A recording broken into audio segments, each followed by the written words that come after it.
உங்கள்கிட்ட இருந்தால் கடனாக கொடுங்க, வட்டி வாங்காதீங்க. கொடுத்துட்டு மறந்துடுங்க, கொடுக்கலாம் மறந்துடுங்க. வேதம் அப்படி தான் சொல்லுது. அவன் கொடுக்கறதுக்கு முதல்ல அந்நிய பாஷை பேசுறது, அப்புறம் அவன் கடன் கொடுக்கலாம், அவன் அந்நிய பாஷை பேசுறது, இதெல்லாம் வச்சுக்காதீங்க. பொல்லாப்பு ஒன்று கூட அது மீது வரும். கொடுத்த காசு நாங்கள் கேட்காம இருப்போம்னா, ஏன் கொடுத்த நீ? யார் கேட்டு கொடுத்த நீ? கர்த்தர் கொடுக்குறாரு. ஒரு சோம்பேறி கொடுக்குறியா, ஒரு பாவி கொடுக்குறியா, ஒரு குடிகாரன் அவன் 1000 ரீசன் சொல்லுவான்.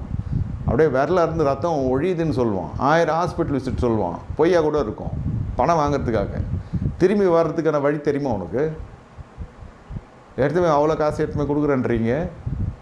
இதில் வட்டிக்கு வாங்கி 2 வண்டிக்கு வாங்கி 5 வட்டிக்கு விடுற ஆளுங்களாம் இருக்கான். நம்ம சபையில் பொதுவாக சொல்கிறேன். ஏன் பொல்லாப்பு வர வைக்கிறீங்க? நீதிமானாக இருக்கிறான் யோபு. வட்டிக்கு தன் பணத்தை கொடாமல், தான் பணத்தை வட்டிக்கு கொடாமல்